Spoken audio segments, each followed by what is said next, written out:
Okay, welcome everyone to the second episode of the Natty Talk podcast.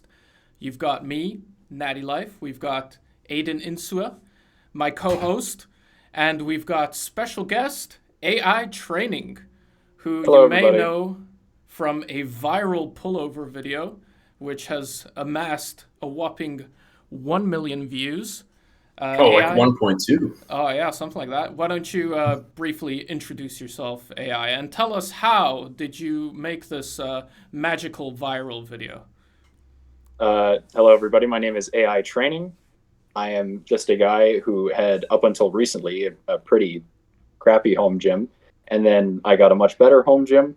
And I'm really neurotic about things, so I learned a lot about lifting very quickly. And I made the pullover video simply because I was doing pullovers at the time and I thought they were pretty good. And they are pretty good. So I just made it and it happened to blow up. That's it. Absolutely crazy. I mean, I remember I was watching that video like blow up at the time, and I had like less than 1,000 subscribers, and I was like, Yeah, "What it the was, it hell was is very going funny. on here? Like, how does this just keep I got going and bigger than going?" you. Yeah, yeah, you Uh, absolutely rocketed up out of nowhere. So yeah, that was pretty then crazy. justice and equity prevailed, Absolutely. and you became the 100,000 sub channel you are today. Yeah, yeah. Well, Nice. I also got very lucky. Um, should we get into our thoughts on Unga Bunga versus Gigabrain training? Bunga bunga. Unga Um, bunga. should we kick it off with Aiden? Are you Camp Unga Bunga or Camp Gigabrain? I'm camp, stay in the middle. Because if you get way too far to one side of either of those things, it's not going to be pretty. Like Right. fully Unga Bunga will probably get you injured, and fully Gigabrain will get you no gains. Yeah. I What do you mean, think of that? that is probably the fairest Like assessment. fully Gigabrain, in my opinion, is like they're so overanalyzing the program that they're barely even working out. Right. I'm Paralysis by personally analysis. Mm-hmm. I'm of the conviction that being Gigabrain or being Unga Bunga doesn't really matter so much. What matters Mm-hmm. is the effort you put into training, of course. For Because sure. the way I see it, Unga Bunga isn't like stupid training; it's dummy training. It's simple training, stuff that is hard to mess up. So like True. if you're doing, 3 or 4 sets of 10 on bench press, like you're probably going to get better at bench press. If you're doing God knows how many pull-ups, like 100 pull-ups a week total, you're probably going to get better at pull-ups. That's really Unga Bunga way to train.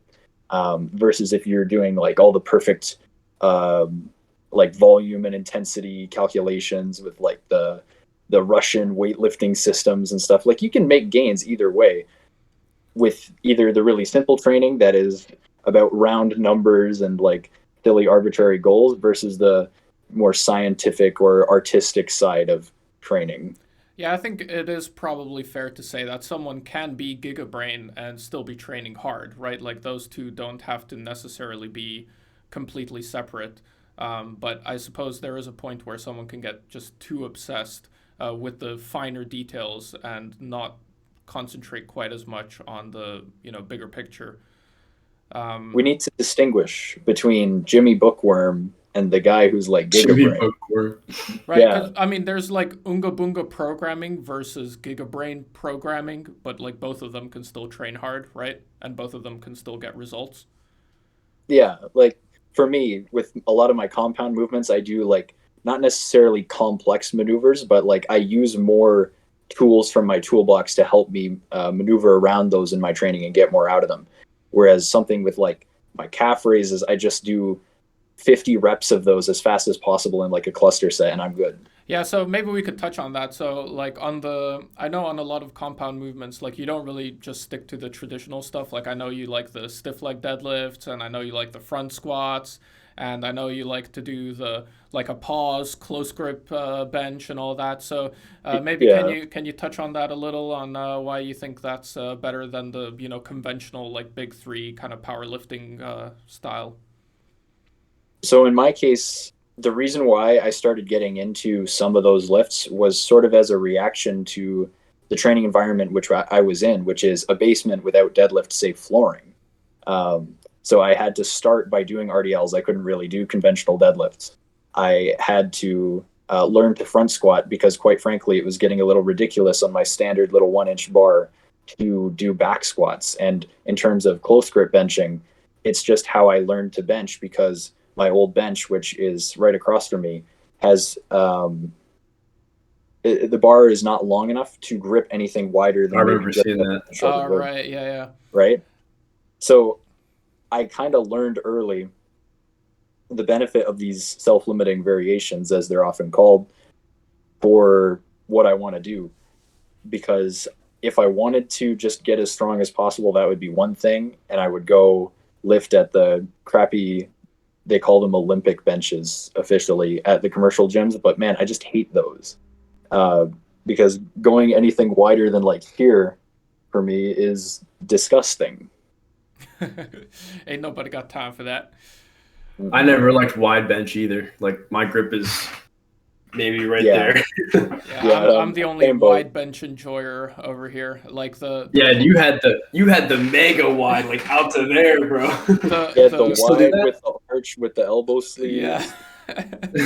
Yeah, that, I mean, gonna get a slingshot in there someday. Yeah. My explanation for that is that my elbows were just horrendous from benching, but I have been better recently.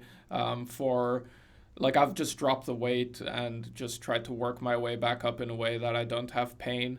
And actually incline bench, like I do that like totally close grip now. Like I'm, kind of like all the way in, like at the very edge of the knurling on my bar. So yeah, but it's something I had to work up to. Like when I first started benching, I couldn't do a closer grip because it just hurt my elbows so much that I had to like go wide and I had to do the straps and all that bullshit. But speaking of straps, that is something I wanted to discuss with you guys. Aiden, what do you think about using straps for heavy pulling movements? I would never do heavy pulling movements without them because they wouldn't be heavy. Like I can't deadlift 500 plus without straps. I'll just say that right now, especially on the bars at my gym, they suck. We can't use chalk. So what you're trying to say is just the go-to, even RDLs, if I'm going to hold on to that weight for that long. It sounds to me like your lifts just don't count, bro. They don't count now, Are you even strong? No. Max RDL 135. You heard it here, fellas. Aiden into a very weak. I personally think that if you're looking at doing things with straps in a hypertrophy context, that's very different from a strength context. So in a strength context, I would actually be more in favor of straps unless you're doing something like a powerlifting deadlift where you're not allowed to use them. In strongman, you're allowed to use them, so who cares? Mm-hmm. But you can actually maximize your engagement of your posterior chain on the deadlift, or maximize your use of your lats in your pull-ups if you're using straps for strength-specific reasons. But I think if you're doing rep work, like 8 reps or more, 8 to 20 reps, and you need to strap up, there's a serious problem with your ability to actually hold on. But why does that matter if we're only going for hypertrophy? Oh, because why skip free work, right? But why do the free work if you don't need to? Why do the free work? Like you can just do forearm curls after, like Dante. It's not the same. It's not the same. I feel like this is my personal bias, right? I feel like mine's just a personal bias too, but yeah, this is my personal bias. It has nothing to do with like what's optimal for hypertrophy. I just don't give a shit. Like I do fat grip chin-ups. My grip limits me every single time, but that's the nature of the exercise. I accept it as part of the exercise because I'm still getting a ton of other work. But in the case of why I would avoid straps for things like 8+ reps, it's just because I want to have a strong grip. Like that's a goal I want to have. I want to be able to hold on to something, and actually I want to be able to crush something. That's how I am. Fair enough. Yeah, I personally don't have that goal, but yeah, that's cool. Yeah, I just think if at any point a strap can help improve like either your mind muscle connection or like help take the muscle you're trying to target to failure. You know, if you're doing some kind of pulling movement, you're usually not targeting your forearms. I mean, if you get some forearm work, that's just, you know, a happy coincidence, but it's not what you're going for, right? So like Yeah. something where I'm like a RDL, I do 10 reps, right? That's the top of my rep range. So you wouldn't use straps on like a 10 rep RDL AI? Well, I wrote your program, so I know it's 6 to 10 reps. Right, right. And if you don't notice, 6 is under 8. So Yeah, I would yeah. say that would be a fair rep range to use those in. So I get what you're saying, but once you get strong enough on RDLs, like your set of 10 is still going to be beyond Yes, grip absolutely. potentially. Like I did 455 for 10 recently, and The I could problem probably is hold that for like you be 4. strong as shit, right? Like it doesn't the whole grip fatigue thing, and like when your grip starts getting to be a limiting factor, Mm-hmm. it can be a part of the exercise at whatever stage of development you're in, whether you're a novice, an intermediate, even advanced. It just gets But more likely the stronger you get, though. I it mean, just you're gets not going more to see likely. someone struggling to RDL 135 like ever. Yeah, but like I was there as a beginner. I struggled to RDL 135 because my grip was so weak, right? Interesting. So what a lot of people would have had me do is say, "Oh, your grip is limiting your ability to perform on the exercise. Strap up." No, I'm missing out on like vital developmental like capacities that the RDL or whatever other exercise would provide. Because if you just want to become a more generally strong, jacked, and useful human, you can't ignore the ability of your hands to grasp things, Do you even if train? it is something as non-specific and easy to grab as a barbell, relatively speaking. What do you say for people whose hands get ripped? Because that was the reason I started using them when I was like 18. Every time I would deadlift, I'd get this thing that ripped in between my fingers right there, and then I couldn't train for like 2 weeks. I've So personally, that's not me being a bitch or whatever. It's just like my yeah, hand is ripped and I'm bleeding. it's really weird because I've never experienced that. I've just got calluses like all up along here, and then Yep. on the bottom segment of the fingers.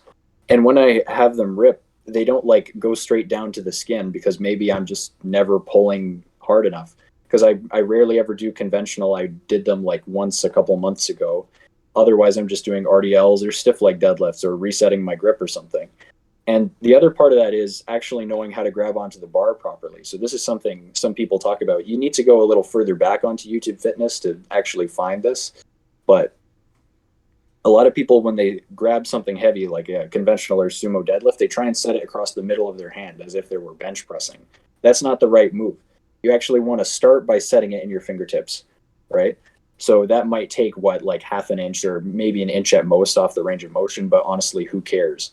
Because you are in a stronger position this way than you are this way. Because if you're like that, it's going to pull down and roll out of your hands. It's going to rip Mhm. your calluses that way. But if you start in the position that is like the bottom of the finger curl, so to speak, you're going to not have that rip, and it's just going to be all grip.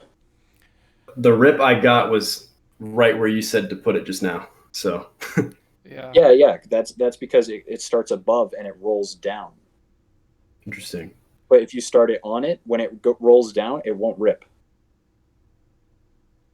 Uh, I guess I'll find out one day if I decide to do that. I So don't think I so will you're though. saying like you hold the bar like lower down like that, like instead of holding it like that, right? So like you're more just holding it like with the actual fingers instead of like with the palm. Really wish I had something to show this with. But yeah, so if you were to imagine my finger, instead of wrapping my hand around the finger like Right, right. that and holding onto it, I start by rolling my fingers and then closing my thumb around it. Right. Yeah, I see. I see what you're saying. Yeah. So And do you do forearm work like other than just the forearm work that you get from heavy pulling movements? absolutely, yeah, I do reverse curls with the thumbs under, and I do finger curls with dumbbells. And do you feel like you get like legitimate extra benefit from the heavy pulling movements to like your forearm and grip strength, and that like outweighs the con of perhaps having it a limiting factor for your back training? Well, that's just the thing. In my current training, the way I have it set up, I don't experience it as a limiting factor. Okay. I thought you were saying when you were doing the fat grip pull-ups that you had it as like a limiting factor. Well, I treat that as an arm exercise more than a back Oh, I see. exercise, Okay. right? So So there if it's more the back is the the back is bonus. the assisting Okay. movement, right? Interesting. So let's talk about that example of the fat grip chin ups because I'm planning to shill them in a video at some point because these Okay. are amazing. Um, Are you gonna Close call grip, it overpowered? maybe. I don't Two think so. million views. 2 million, holy smokes! But when you do something, a lot of people sleep on this actually. Really close grip chin ups and actually overhand pull ups with the close grip are amazing for the arms, relatively speaking. Like, obviously, it won't replace a curl, but if you're just looking for something that is specific to a vertical pulling pattern and you want to target, especially that upper range of the range of motion, go with the close grip stuff because that will actually teach lockout in the bicep or in the brachioradialis. If you try yourself some narrow overhand pull-ups, you will be absolutely surprised at the stimulus you get along the top of your forearm. It is freakish. One of my favorite forearm exercises, actually. Right. Is that not uncomfortable? Like, I feel like this might be a bit of a uncomfortable position to pull up from. Like the chin up, I could maybe see, but this, does that not like hurt the joints or anything? It's more about the degree of elbow tuck combined with the actual grip width than it is about having a super narrow grip. It's kind of like the close grip bench thing, right? Right. So you don't actually need to bench like that in order to get the benefit to your triceps. The point is, it's maybe shoulder width apart and you're keeping the elbows tucked. So if you're doing an overhand narrow chin up, you can maybe go a little inside shoulder width because most people can do that pretty comfortably. And then you just focus on pulling partially with your arm. Right. Okay. How about we move on to arm training? Aiden, can you maybe give us a quick breakdown of how you're training arms and what your philosophy is on arm training?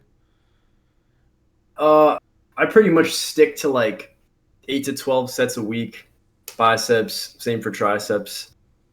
Just have all my compound movements in there, and I don't really overthink it. I kind of just progress, and if I'm cutting, I don't progress that much, but I try to keep as much as I can that I got when I was bulking, and pretty much just stick with that. And my arms have grown over the years. Absolute Unga Bunga mode. Unga Bunga as it gets, but I mean, if I don't have to go Gigabrain, and a lot of people don't have to, Right. you know. Yeah, I mean, for me, like That's arm not to say I don't know anything about, the specifics. I don't really like talking about it that much. Right. For me, arm training has been extremely simple. I mean, I think my arms have grown with very little effort. So, I mean, I do put effort into my sets, but I'm saying Yeah. they've grown with very little effort in terms of programming or having to hit them very frequently. I mean, I could do 2 times 3 sets of curls in a week, so 6 sets of curls, and that's built me, 16.5-inch biceps.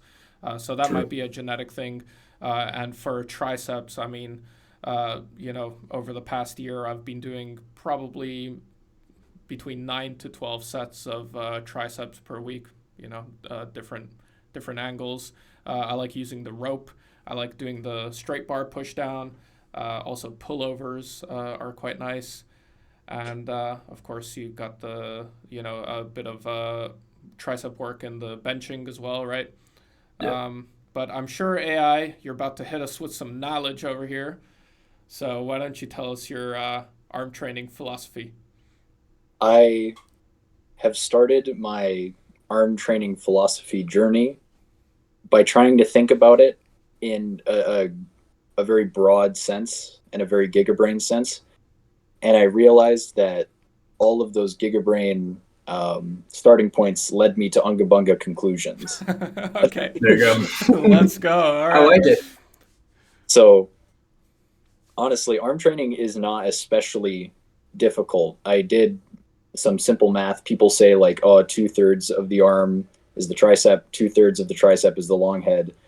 That means like 26% is bicep, 43% is long head. So if you're training your triceps with the long head in mind and you're training your elbow flexors with your biceps in mind, your arms are going to grow, provided you're doing adequate effort, adequate intensity, and you're choosing the right exercises.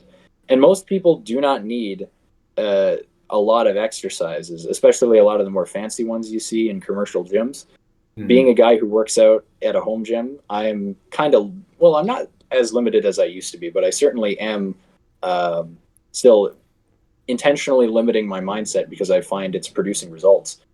I just do reverse curls, dumbbell curls, hammer curls, and barbell curls. That's it. All within like 6 to 15 reps across all of them, progressing more or less every couple of weeks, maybe week to week on some of them. It's very simple in terms of biceps, at least. Triceps is very similar. I do disagree with some people saying triceps need heavy work, like 6 to 12 reps. I disagree with that because if you're doing some kind of triceps dominant press or even just heavy pressing in your program in general as maximally as you can be, you don't really need heavy tricep work. And doing heavy tricep work may actually increase overuse injuries in your elbow, I find. Because when I was doing a lot of tricep bias pressing alongside heavy tricep work, I found it just made my elbows upset. And it also made my shoulders upset. A lot of skull crushers after that. Oof. Not a good skull crushers are rough. Skull crushers are rough. I just don't do them. Yeah, no. That's why I moved almost entirely to decline skull crushers and incline skull crushers because they just work better. But all of my triceps training takes place within like 10 to 15 reps, like direct triceps training. Other than that, I just rely on my presses for the heavy work and I go to town. Yeah, I used to do skull crushers for like the first 6 months of training because I felt like that was the only option I had. But then it absolutely destroyed my elbows. I mean, like I said before, I had lots of elbow issues and every single set of skull crushers was just hell. And I was even doing those with the elbow wraps. But then since then I've gotten the cable machine and that has just been an absolute lifesaver for my tricep training. And I love doing triceps on the cable machine. I think that really is the way to go for triceps, for me at least. And I also wanted to say, like, for arms, you know, I think as long as you're training it hard, you know, I think a lot of people maybe half-ass it a bit too much and like don't take it as seriously as they do other lifts. And like actually using a form where you're, you know, targeting the muscle, you know, like not swinging around because you're ego lifting on your biceps or whatever, you know, like actually targeting the muscle you want to target and hitting it hard, just like you would, you know, a bench press or whatever, like with the same intensity, close to failure. I think as long as you've got that, you know, you're hitting it maybe 2 or 3 times a week, you're hitting it hard and you're actually using a form which is using the muscles you want to use, I mean, then you just got to be patient, you know, have a calorie and you surplus. Got to bulk. Yeah, you got to bulk and be patient and, you know, the results will come. Yeah, you guys got anything else? Would you say? Pretty much. What would you say are your least favorite arm exercises? Skull crushers, definitely the number one least favorite. Another one is hammer curls on the rope with the cable machine. It's just so uncomfortable on the hands. Like I tried that like for 3 weeks or something, and I had like bruises like all along my hand here. Like it was actually like blue. So it was just horrible. And I had to like curl the next week before it even healed from the previous week. So those are my least favorite arm exercises. But just because they're uncomfortable for me, I mean, they might work for other people, you know? You know what I don't like? That like double with the dumbbell behind the head. I see people doing that. I'm not a fan of that. Yeah. That doesn't work for my elbows either. I'm very split on that particular exercise. A lot of people call it the dumbbell French press. And that's because they do it standing, right? If you do it standing, it's wretched.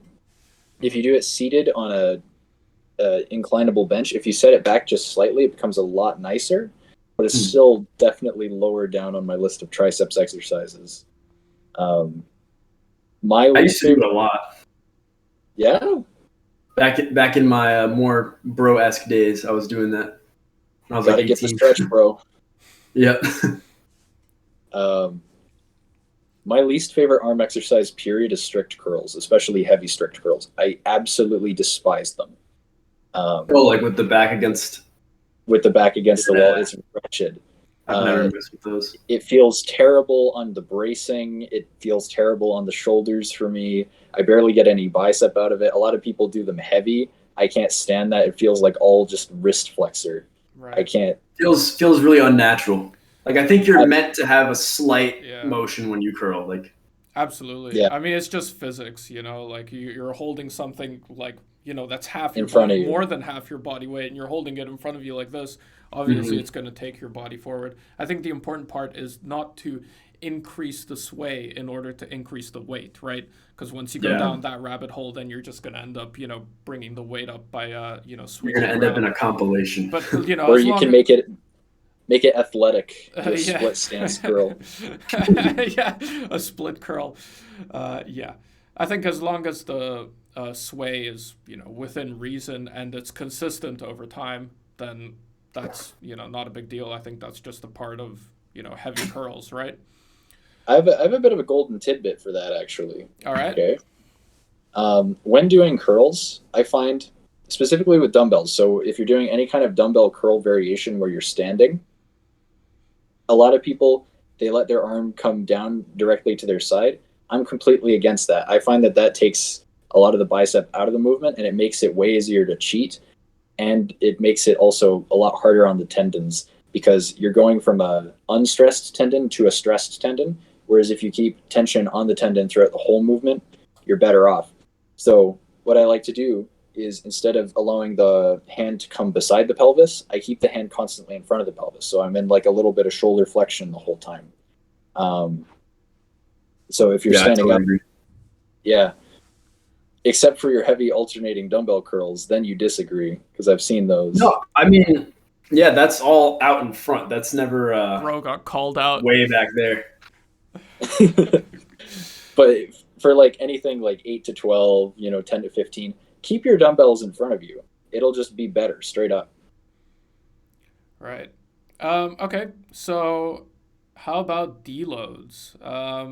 Aiden, what do you think? I was this close to telling you to post physique AI, but I won't do that. Deloads, I mean, I know it's the in thing probably to say like never deload, but occasionally like your body gets a little beat up from whatever, you know, and you just need some rest. So I don't think it's a bad thing to do, just occasionally. Not like to plan it out all the time and get so caught up in, oh, like I trained for 3 weeks, now I need to deload. But, you know, every couple months, taking like 4 days to chill out a little bit, that's what I do. So I don't overthink it. AI, do you have a take on deloads? Yeah, I've been thinking about this a lot because I figured it might come up in conversation at some point.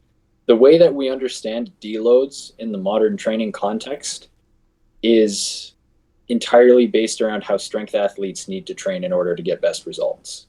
So if you think about how strength athletes operate, they're constantly handling in heavy compound movements 80+% of their max, especially if they're doing skill work. So if you think about Olympic weightlifters, they're constantly doing like 80, 85, sometimes 90% for like maybe fives at absolute most on their competition movements, but it's mostly triples, doubles, and singles.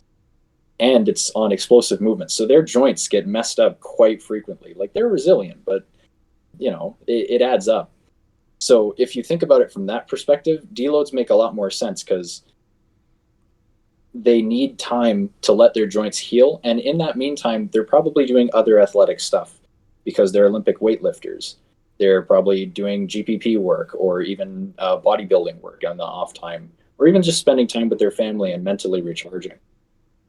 Now, when we talk about recreational lifters who are not Olympic weightlifters, we're looking at an entirely different group of people who don't probably need to deload every third or fourth week.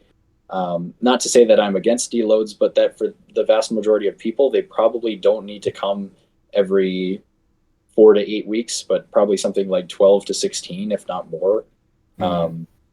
Especially if you're doing a lot of bodybuilding mixed with strength work. If you're doing almost exclusively strength work, maybe like, 6 to 12 weeks is more feasible if you're on a 7-day split. If you're on an 8 or 9 day split, you might be able to avoid it a lot longer. If you're on bodybuilding or like mixed strength and hypertrophy, probably like 16, 20, even 24 weeks before a deload if you can get away with it. But oftentimes life finds a way to give you a deload Yeah. anyway in that time frame. Yeah, I would say that like if you're training so hard that you literally need a deload like every 4 weeks or something, then like unless you're really competitive, you're actually doing this to like try and compete. I think that's just you're just trashing your body. Like that's not a sustainable way to train for the rest of your life. I feel like there's one thing where like people would plan a deload and they don't actually need it, then you're just like missing out on gains, right? But if you Absolutely. actually You're just getting out of the groove for nothing. yeah, like you're feeling completely fine and you're just like, oh, I'm not gonna train for a week. Like that makes absolutely no sense for me. And if you're actually training that hard where you literally cannot train for more than like 4 weeks in a row without having to stop training, I think that's just too much. Like if you want to bodybuild for the rest of your life and keep making gains for the next 50 years without snapping your shit up and hurting yourself, I think you need to train in like a sustainable way, which is repeatable week after week after week. And I agree Train with responsibly. yeah, and I agree with what both of you said. Like eventually, obviously we're not perfect and the fatigue accumulates, and maybe 10 weeks or 20 weeks or whatever, it just comes to a point where you're tired, you're not feeling good, everything aches, and you just want to take some time off. And like you said, AI, like it could even be like an accident.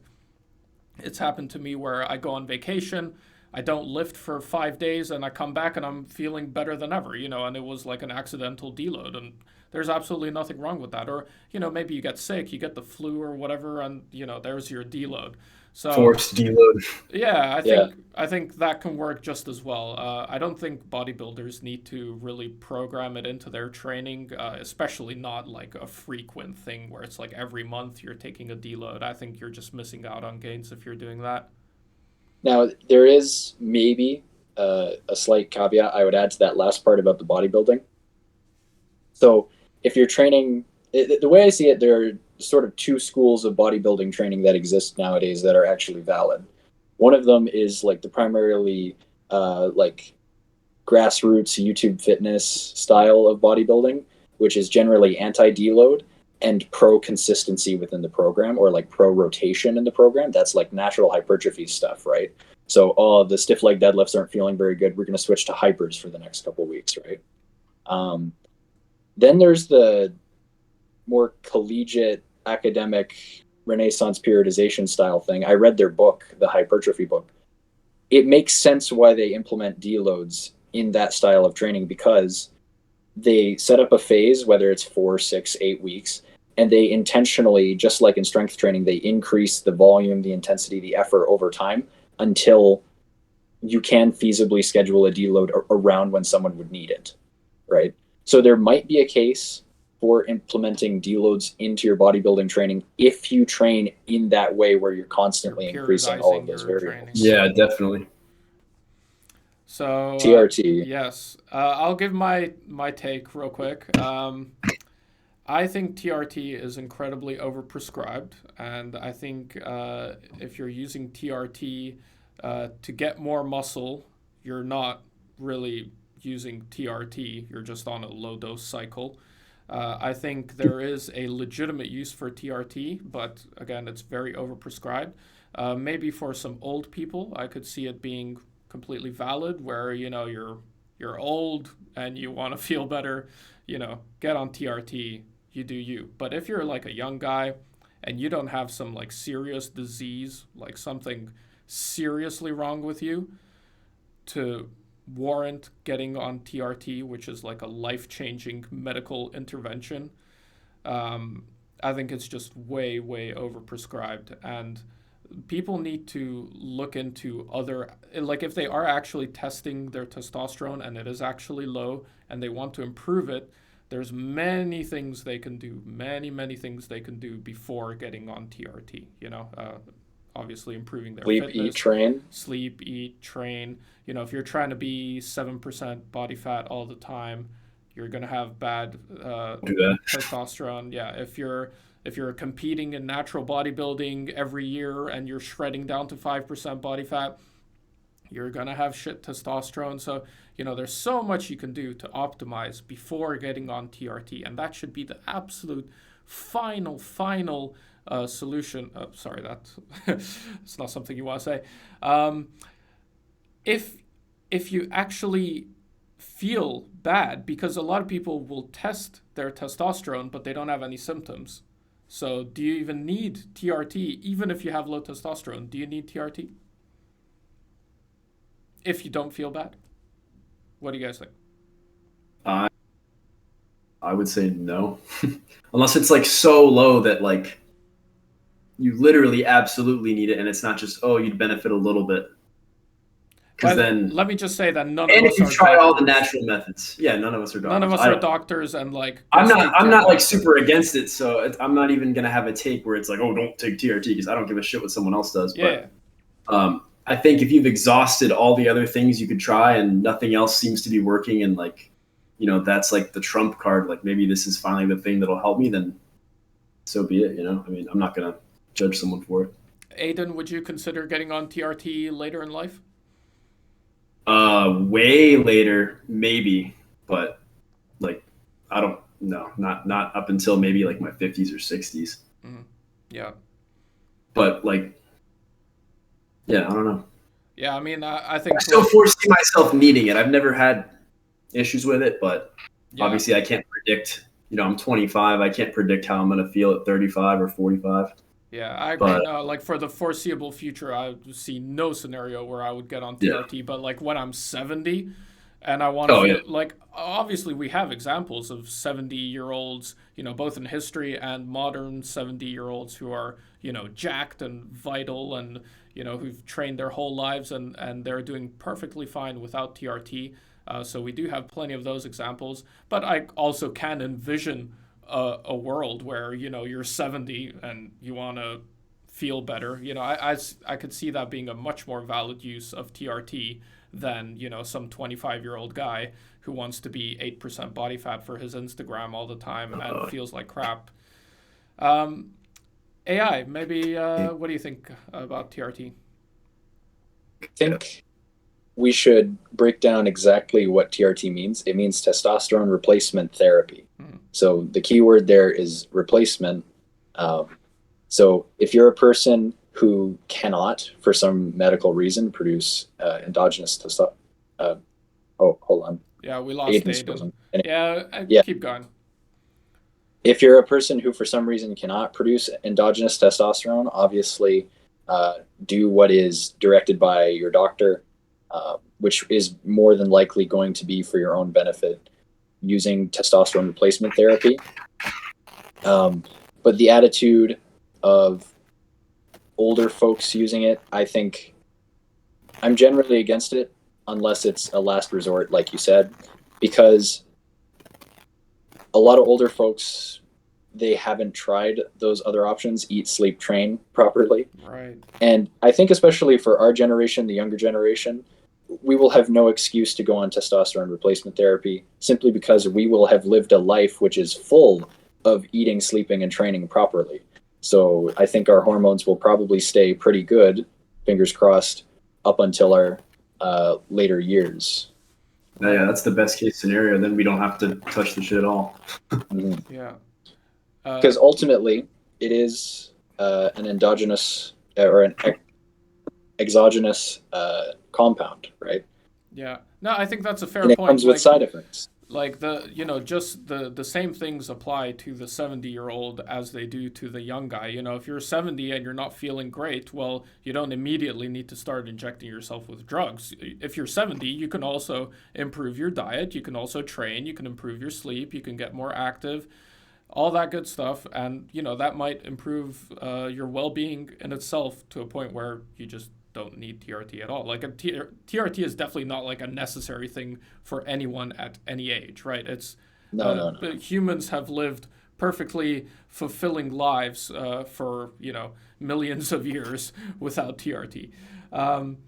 Okay, So, what about tracking calories? Aiden, we know you are the calorie tracking shill. So, Yeah. do you think someone Um, can build muscle without tracking calories?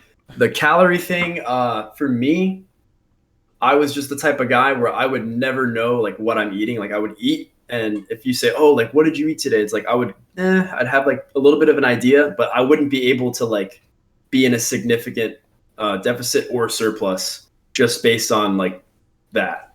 So knowing what everything has and my maintenance and all of that, that's led me to be able to bulk and cut and do all that. Without that, I probably would just have stayed the same for after like the first 2 years of like noob gains. So, That's not to say that that would happen to everybody, but for me, like I started seeing a huge plateau. Then I tracked, then I bulked, and like bulking without tracking you can bulk too fast. So there's a whole bunch of stuff, but just for me, it made it more simple. Like I got like a 500-day streak on MyFitnessPal because it's just wow. part of what I do. So you've been But tracking every day for years, basically. yeah, there's been like maybe a month where I didn't track, and I instantly started getting fatter, even though I thought I was eating the same. And I wasn't gaining muscle either. It was just straight fat. So I think I was having less protein as well without tracking that. So for me, it's just I have to track How do if you I do want to that? look as good as I can. How do you do that when you're eating out, like at restaurants and stuff? Do you just like guesstimate, or what do you do? I guesstimate, or if it's a popular restaurant, I'll like look it up on MyFitnessPal. But yeah, for the most part, I don't even eat out. I just kind of I like the Right. food I have at home, so Yeah, yeah, I can that's just fair. stick with it pretty easily. But yeah, if I eat out, it's a guesstimation. I don't freak out over it or anything like that. Not like that crazy about it. Right. So yeah, for me, I tracked my calories pretty strictly when I was doing my cut, and I plan to do that again on my next cut. On this bulk, I didn't track calories at all, not a single time. I tracked my weight very consistently, so I weigh myself every day, and I just kind of auto-regulated what I was eating based on how my weight was trending. So if I was in a plateau for a while, I just kind of focused on eating a little bit more, and that kind of worked. I mean, obviously, I put on like 15 kilos this year, Mm-hmm. but I can definitely see how I would get benefits from tracking my bulk. I could see that. Like I could take the bulk slower. It could be a bit more methodical, and make sure that I get a certain amount of protein. Though maybe that is a little bit overrated, but I could see how it could help a future bulk, and I will try track bulk at one point, but definitely for a cut, I think, especially if you want to do like a quick cut and you don't want to be cutting for like 6 months, if you want to cut Yeah. for like a month and a half, I think it's Mm-hmm. it's a really good tool to just be tracking everything, weigh yourself every day, and just make sure you get the cut done in 6 weeks or whatever time frame it is you're looking at. Um, and also, with you being as advanced as you are, Aiden, it's also might be a little bit more nuanced for you than it would be for like AI or me, um, since we're just in our first second year of training. So um, for us, we make gains a lot easier than you do, I suppose. For you to be making gains at this point, you got to have things maybe a Everything's bit got to more be pretty dialed in, precise. Yeah. right? I don't know. What do you Yeah. what I do you mean, think? yeah. Like I said, I didn't even track the first year or two. I was just eating whatever my mom made, and that worked perfectly. And you know, once it kind of stopped working, then the calorie stuff came in, and then I saw progress again. And I was like, all right, I'll just stick with that. And I just kind of have stuck with that since. But I don't think if you have a good idea of what you're eating and you're not like me and you're just eating random stuff and like I got a little Aldi protein shake because I suck at getting in like literally any protein, like other than some bread chicken. I don't really like eating it, so I have to use those, and they're pretty cheap at Aldi. So shout out Does to all Aldi. your But protein come from protein shakes? no, just this, Yeah. like 30 grams, Do you like not but just a like little eating meat boost. that much? Like, do you not like eating like steak or pork or fish or Steak? Nah, not really. I mean, I like chicken, but that's pretty much it. And the chicken I have is like breaded chicken, and really? like you've always said, diet's pretty overrated, and I Yeah. agree. Like people that try to eat overly healthy, then they start hating it, and then they quit completely, and then they just eat like shit and eat Twinkies. Right. I've seen people that just fully stick to eating healthy, but a lot of times it's those people that they hate it deep down. They don't give themselves a little bit of wiggle room, and yeah, I just try not to be like that.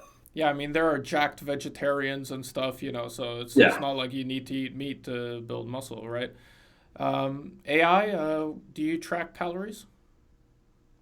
Personally don't, and I haven't needed to because my entire training journey up until this point has been a bulk. hell yeah, Indirect as simply because when I started training, when I started training with weights at least, I had been not quite a distance runner, but I was running very frequently, so I was maybe not lean, but on the leaner side, smaller side in terms of weight.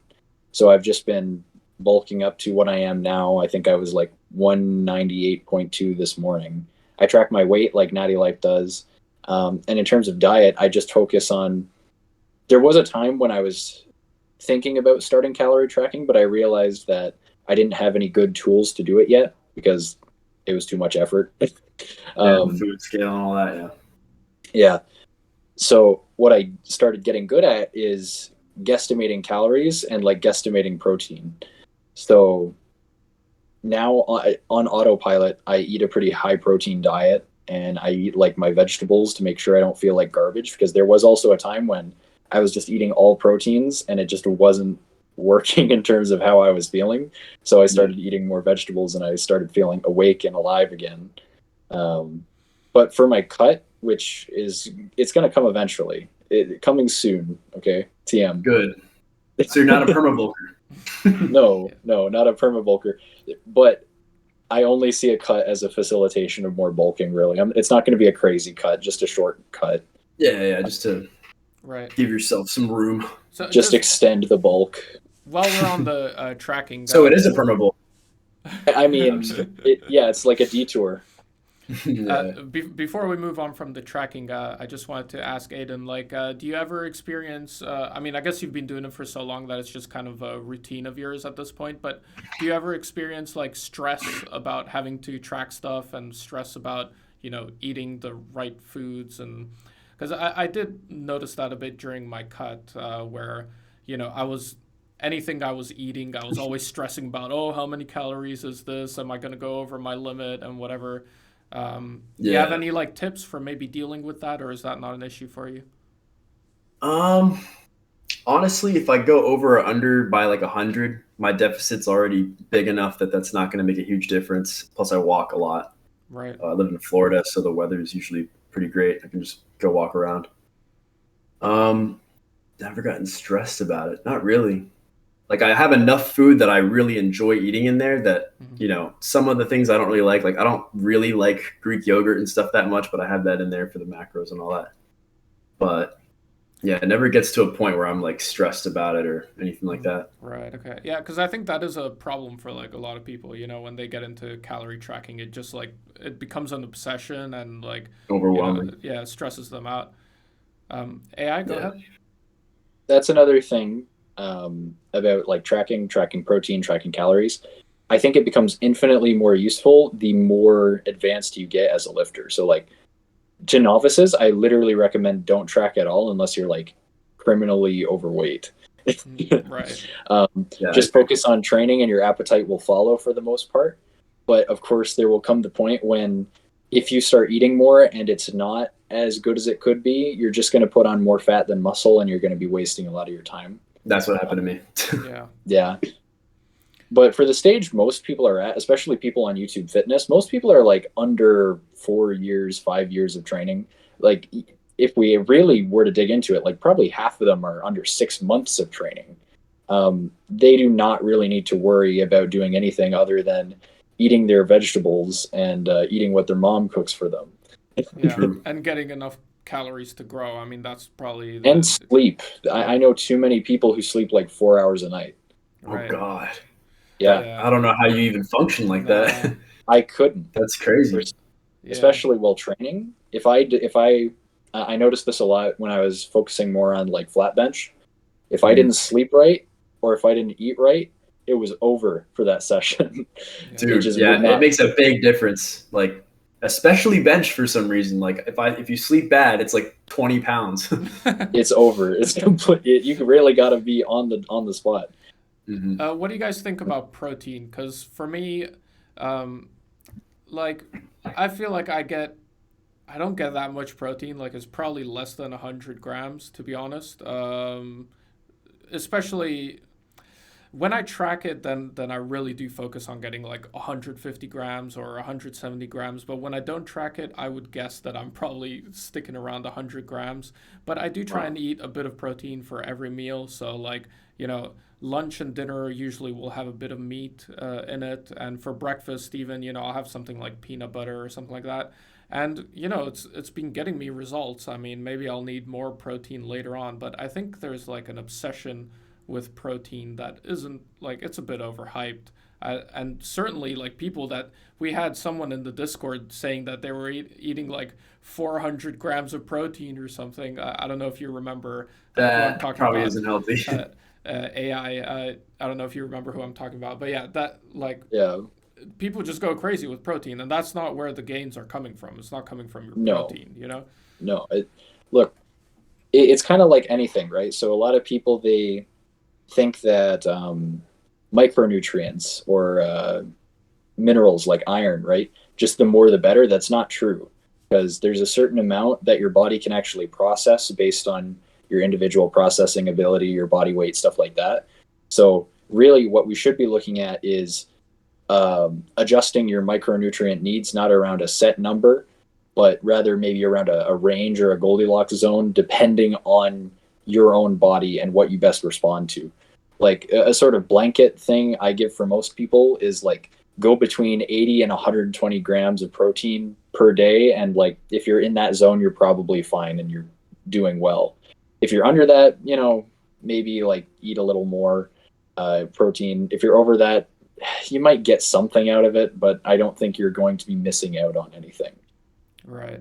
Yeah, I mean, again, there are jacked vegetarians, and like, how much protein are they getting realistically? Like, surprisingly, you can get a lot. It's just plant proteins. Yeah. Right? Like if you've ever been to like an American grocery store, you can see there's like all these kinds of meat replacements, like right. tofurkey sausages and stuff. They're like 24 protein, grams of protein per sausage. Mm-hmm. Now, granted, is that protein as potent as like a meat protein? Well, probably that's hard to say. But who knows? Protein potency is kind of hard to talk about because on nutritional labels, everything is labeled standardly as protein. Yeah. Right. Yeah, they don't even specify. Yeah, but maybe not all protein is created equal, no? Probably not. Like peanut butter protein, probably not. Yeah. But like chicken breast protein, probably. Yeah. What do I have in this? I think this is whey. Yeah, whey is super, super bioavailable too. Like anything dairy, in my opinion, is absolutely S-strength muscle cheese. building. I love cheese. Oh, cheese is a great snack. I do love cheese. Great snack. Yeah. You find that with like every person who is like after muscle building. One, they love breakfast, and two, they love cheese if they can tolerate it. Cheese brings us together. Okay, so speaking of eating too much cheese, perma-bulking. Aiden, you just look like you're absolutely itching to give us your take on perma-bulking. Man, how do I get into this without like pissing people off? Just do it. Don't worry about it. I don't know. Guys, I feel this is a comedy podcast. Don't take anything we say seriously. I feel like some people use it. I've just seen people doing it as a way to seem like epic. They're like, oh yeah, I think I'm going to perma-bulk. Like they're the only person who's ever done that. And they're going to be the one that actually looks like muscular and lean when they get there. But it's like, once you get past a certain body fat percentage, like people aren't going to be on board anymore. So yeah, now that you're like 20, 25%, they're like, oh yeah, keep going, keep going. Once you get to 35, they're like, dude, what are you doing? Like, are you still like a bodybuilder? What are you doing now? So I don't know. They never end up actually perma-bulking because if you're permanently bulking, you're just going to go higher and higher in body fat percentage eventually. Like you can only build so much muscle naturally, So. Right.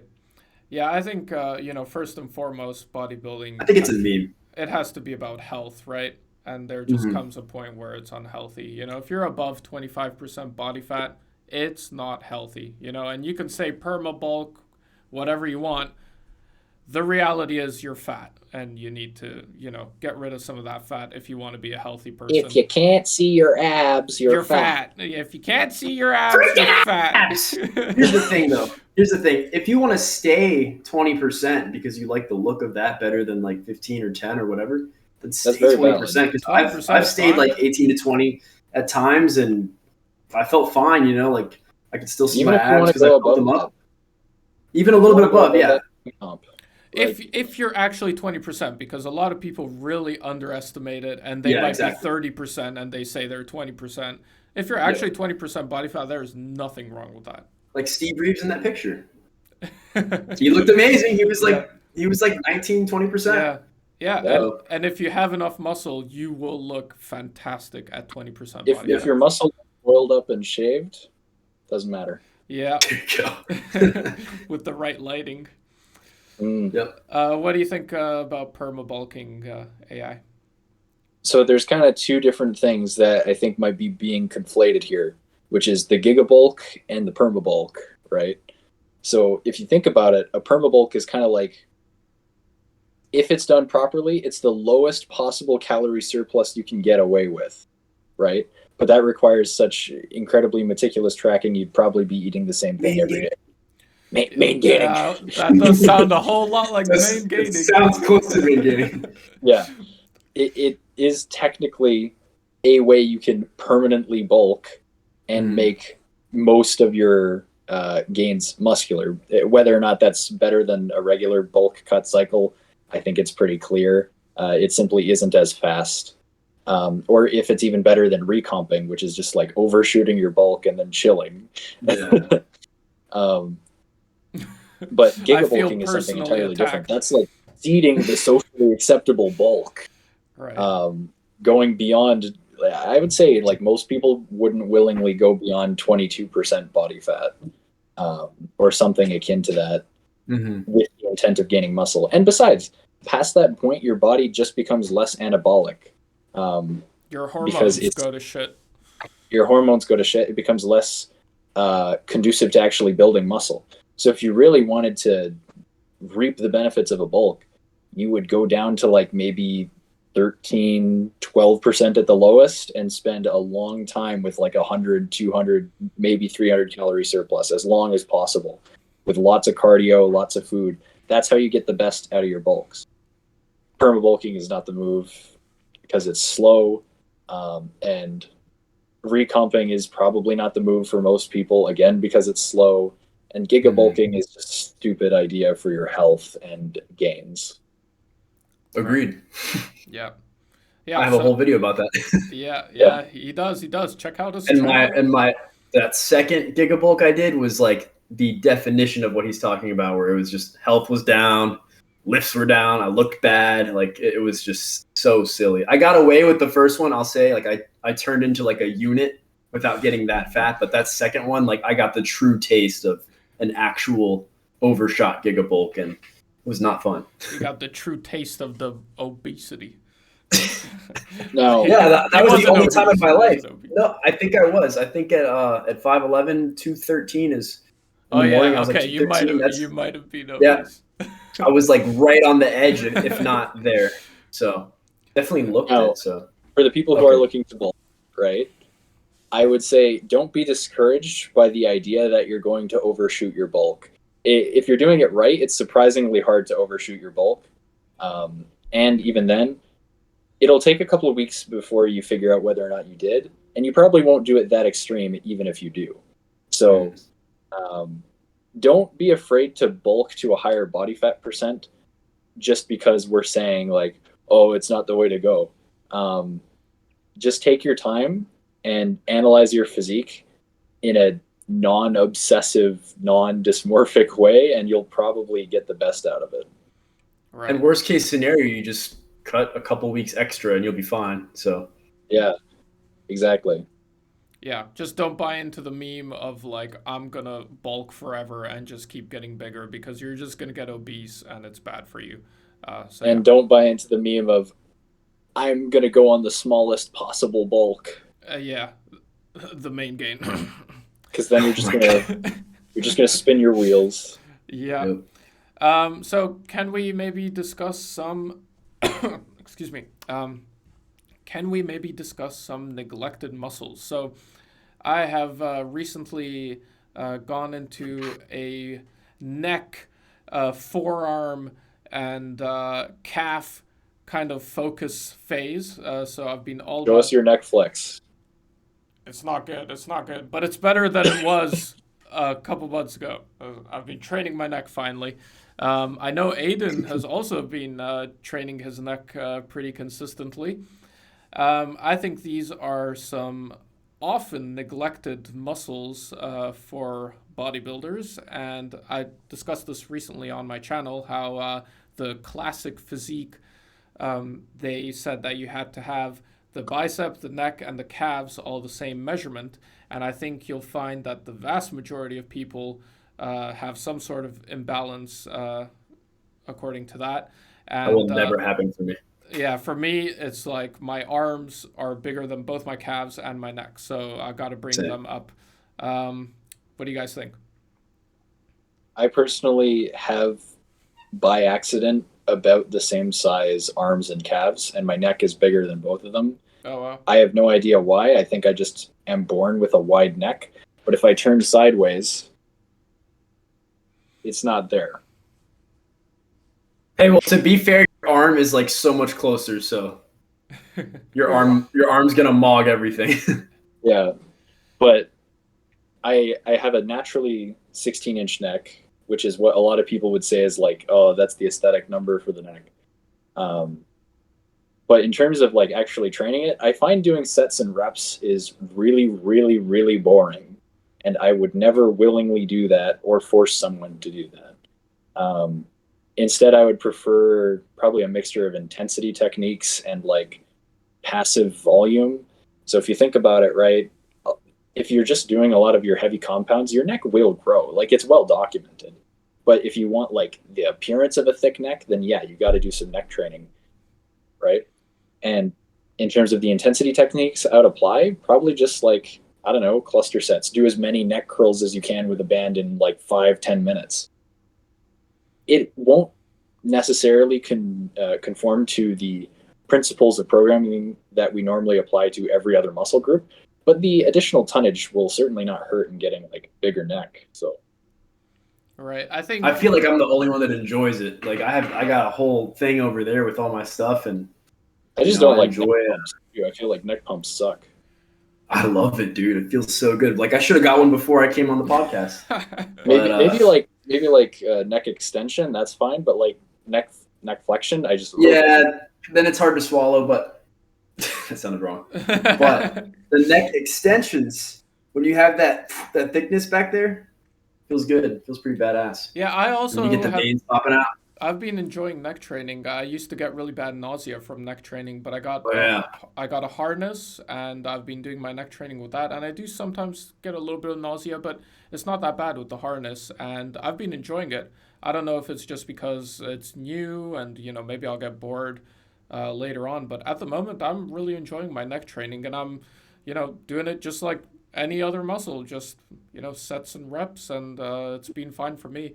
I think a lot of people neglect it, and you were saying AI that the neck will grow from just compounds, and that is true, to an extent. But like, not If you're the front of both- the neck so much. Not the front of the neck, Right. but like the side of the neck and the rear of the neck, yes. right, but like Aiden, for Especially- example, he's very strong on his compounds, but if he wasn't hitting his neck isn't going to grow to the to match the It's rest not of his maximum, physique, right? right? And It's now like, that he you is can do hitting as his many neck, chin-ups. it's already showing, Yeah, you can do as many chin-ups as you want, but your arms are probably going to reach a max cap, Right.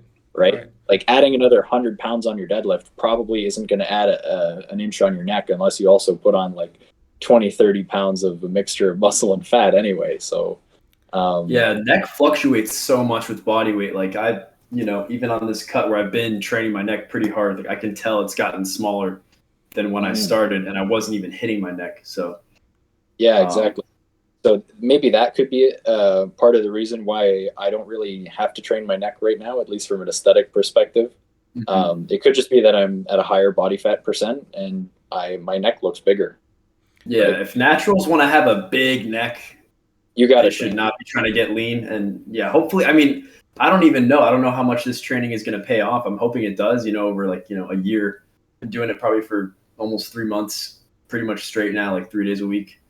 Well, if in a year you added an inch to your neck, think about that. Oh yeah, amazing. Like that'd be an amazing upgrade. Yeah, I'd be super happy. I only want to add an inch, honestly. So yeah. Who couldn't use an extra inch, right, guys?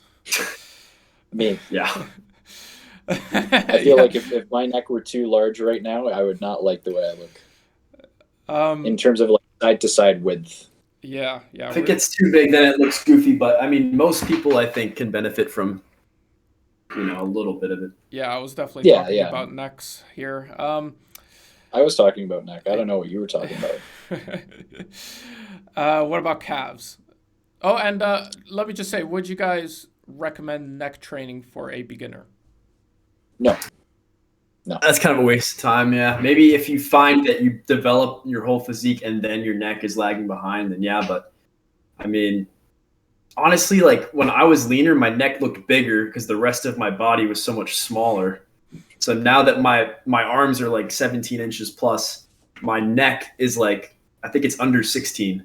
It's probably like 15 3/4. So now it's an issue. But back when I had 14-inch arms, my neck was probably a similar size and it looked fine, you know? So right. I got a big head, so I got to balance that out too. It's a whole freaking.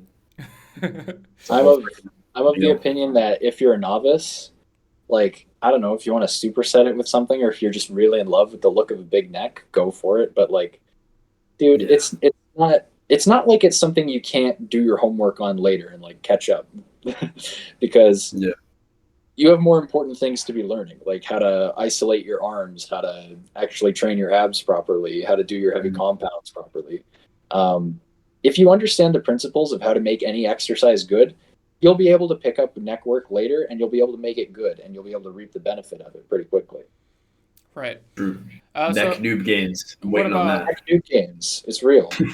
What do you guys think of training calves? So I started with very skinny calves, absolutely chicken legs, and they have improved. I've been training my calves pretty hard for maybe nearly a year at this point, and they've definitely improved. So people who say that you can't grow your calves are wrong, but they are difficult to grow, and a lot of people find them to be boring. So what do you guys think? And also, home gym tips for building calves. What do you guys think? So the biggest my calves ever got was that first time I gigabulked, and I was like 205, 207 in the morning, and they were almost 17 inches. And just, you don't keep that much of that when you lean back out, because I think a lot of people, they get really bulky and they think they put on a ton of muscle on their calves, and it ends up being maybe half an inch once they get back down. Because like, I mean, I don't know if everybody's the same, but a lot of fat goes down there eventually if you get big ugh. So do you more so than the arms, stuff like that. Do you train calves, Aiden? Yeah, but I'm not like super into it.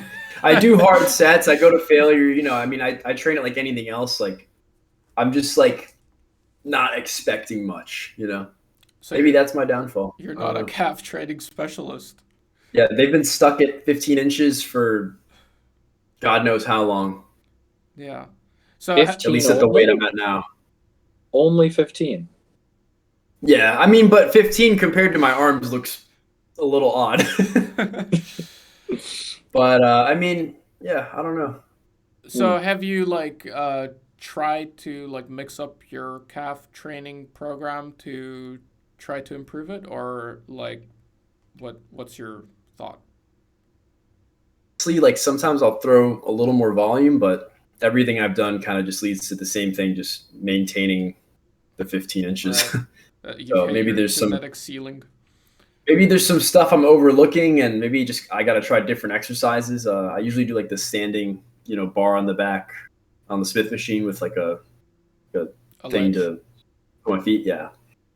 So I don't know. Maybe I need to do more research on it, but I think I don't care enough about calves too. Like, Fair. I respect big calves on other people, but I'm not looking at my own calves being like, oh my God, how can I grow my calves? So AI, do you train your calves? I absolutely train my calves. But I've basically only ever trained them twice a week. And I've seen pretty good growth. I think my calves are 15 and a half inches now. The only thing I mog Aiden at, hey, will for years. there you go. But the way I've gone about training my calves is maybe a little untraditional because I've never done like just 3 sets of like, I don't know, 10 to 15 on calves. I've always had something weird in my program for calves. So it's either been like, I'm doing 5 sets of 30, or for a while there, I was doing unilateral calf raises with myo reps. That's when you like rest 10 seconds and you go again for like about a third of the reps you got on the first set. And you repeat that for any number of cycles. And then what I've been doing lately is I've just been abusing the cluster sets, right? And trying to do like 50 calf raises as fast as possible with a heavy weight. So like under 5 minutes, grab like, I just did them earlier today, grab a 65-pound dumbbell and go to town fast as possible. Sounds fun. Yeah, no, it works. I might have to start doing that. Calf raises and like calf training in general, you can make it Unga Bunga. It doesn't need to be complex. Dude, if you periodize your calf raises, shut up. There is no feasible dimension in which you need to do something like that to grow your calves, because they are the muscle that is like the most Unga Bunga. It does this. Yeah. That's it. Yeah, I find calf so training to be very boring. Like you said, how neck training is boring, that's calf training for me. I mean, I do it, but I don't enjoy it. It's boring. And especially the way I do it is like it takes a while to set it up in my home gym. And, I get through it. I always do it at the end of my workout. Maybe that's a mistake. Maybe I should try doing it more in the beginning or something. But man, I don't enjoy it. I don't skip it, thankfully, but I really don't enjoy it. It's very boring. I don't know. What I do is I just have like I do dumbbell rows, and then I take that exact same dumbbell and I go and do calf raises with it. So I just let my dumbbell row like regulate how much weight I'm using for calf raises. Right. And then the rest of it is just speed. Calves are about as big as your pec, but they're really weird because they have a rapid rate of recovery. So you can like rest 20 seconds, 30 seconds, and just go again, and get a decent number of reps out of it. And if you're focusing on like quality reps, pausing at the bottom, squeeze at the top kind of thing, there's no way your calves won't grow. It's just how it is. It doesn't make sense in the current framework of hypertrophy that is academically accepted. The calves aren't a special muscle. I use the big words. My Unga Bunga brain. No, I mean, yeah, I agree. But I don't know. Some people have crap calf genetics and they grow slower. I don't know. I mean, I've seen dudes that don't even work out with amazing calves. So that shows something, I think. I've never seen a guy that doesn't work out with amazing biceps. No, because you can see dudes who have like a pretty... I guess it depends. Because walking happens all the time, right? Mm-hmm. Running happens all the time. Curling doesn't happen all the time. So if there were a subsection of the population which you'd expect to have an overdeveloped muscle group, it would be calf outliers rather than like bicep outliers. Does that make sense? Yeah. Like this is probably a statistical error more than anything. Yeah, I mean, especially. I wonder though, because walking. I mean, we're all walking though. Like no one's walking. I mean, some people walking more than others. More than others. Some people weigh more than others. Yeah, but if you're overweight, I've seen lean dudes that weigh like 130 with big ass calves. Yeah. So now, I mean, there's all these. Is it an illusion? I don't think so, man. I mean, I looked at them and I was like, those are bigger than mine. If we're talking about calf genetics, we can think about this. I think that whether or not your so-called growth genetics are good, that's kind of arbitrary, because, like I said, most people are statistically average. But what is different is whether or not your calf is a long insertion or a short insertion. And that doesn't necessarily mean that one is better than the other. It's kind of like long biceps versus short biceps. They just look different. I got Larry Wheels calves, so I do not know what Larry Wheels calves look like. Do a little Google search. I like Larry Wheels, but that's just something even he jokes about. No, but definitely people are just born with big calves. Like I've seen it as well. There are people that they just have big calves. Like there's just no way to get honestly, around they're it. periodizing their walking, and you need to show some respect. I've seen people who just have naturally big necks. Like I know a guy, he can't be more than people can have massive necks without even training it, or without even doing like a sport that would involve the neck, like jiu-jitsu or wrestling. But in terms of calves, if you have a short insertion, a lot of people blame like, oh, my calves are short insertions, that's why they won't look big. No, that's why they'll look big. If you actually train them, they'll pop out a ton. And if they're long, then that just means you have the potential to turn your calves into cows, right? You can just get massive calves, freakish, ginormous. Right. Okay, guys, so for the final topic, we have here inspiration from video games. So I'll let you guys take over this one. Yes? Media. So don't all speak at once. I'll let Aiden go first. Go, Aiden. Okay. So recently I watched like the first arc of Bleach, and I binge watched it, and I just thought it was so badass. I thought Ichigo was so cool. What is that? And there was this one scene, sorry, what is that? Like, is that a movie? Bleach, or what is that? anime.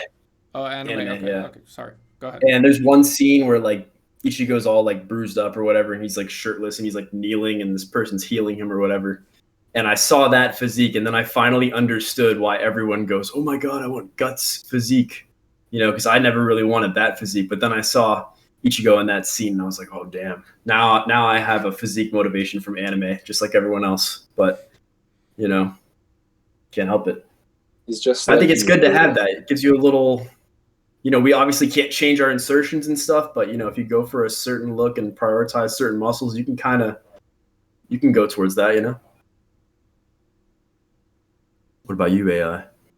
For me, as cliche as it sounds, it's JoJo's Bizarre Adventure that like filled me with the most desire to get jacked. Because I was like, a lot of these dudes are kind of similar height to me. They're like 6'4", 6'3". I'm 6'2" myself, maybe like 6'2" and a centimeter. And I was like, do I want to be a skinny lanklet my whole life? And the answer was no. I want huge barrel chest, ginormous delts, freaking massive arms.